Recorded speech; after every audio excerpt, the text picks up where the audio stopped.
Hi, Christ Community Church. Thanks for joining me on this family update video. Hey, we're getting closer to our anticipated day when we can reopen as a church, come back in person for worship.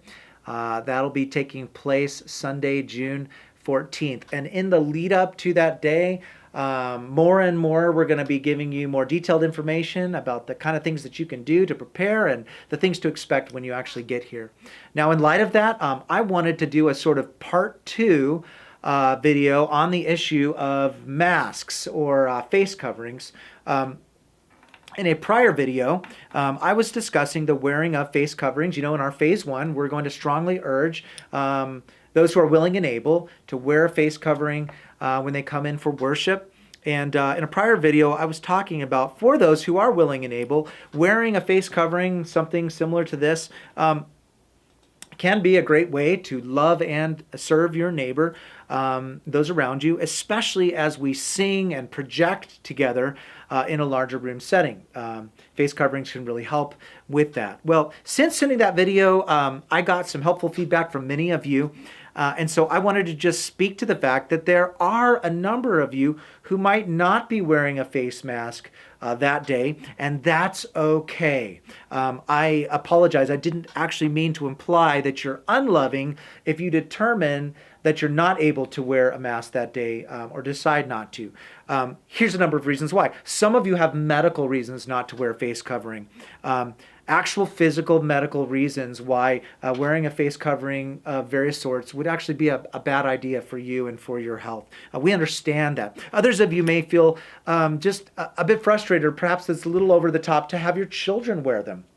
And so you might determine as parents or as a family, we don't really want our kids to wear a face covering for various reasons. Well, that's your parental prerogative. We respect that and are thankful for your guidance in that of your own children. Also, still others of you may have deep convictions of conscience or maybe you just have actual conscience-related, resolved decision that you don't want to wear a mask, and we want to respect those convictions that you may have and hold to personally. So, finally, I would just say this, that though our pastor, staff, elders, and so forth, we're all going to be wearing face coverings that day, there are others involved here at the church who can't by nature of their role. For instance, our security team will not be wearing face masks because it could encumber their ability to do their job the best way possible in keeping us all safe.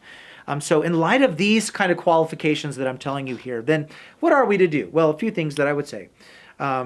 First of all, remember that these face coverings are not going to be enforced, but just strongly encouraged and recommended for those who are willing and able. And we'll have them available at the doors for you. Secondly, if you don't feel comfortable wearing a face covering, consider just at the point when we begin to sing as a church, consider bringing one of those handkerchiefs, and you can sort of hold it over your face during that time, especially while we're projecting during singing. That would be absolutely acceptable.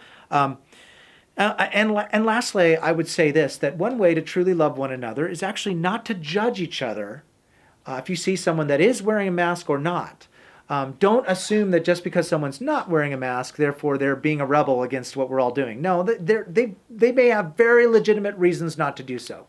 And vice versa. If you're not wearing a mask, don't judge those who are. But rather, let's assume the best of one another. Let's just assume the best. So, our overall admonition is the same. Phase one, we're going to strongly urge all that are willing and able to wear face coverings, but we are allowing for and assuming lots of exceptions to that. So I hope that's helpful. Thanks everybody for your gracious attitude. I am confident that God's going to bring us together in harmony and peace and joy on that opening day.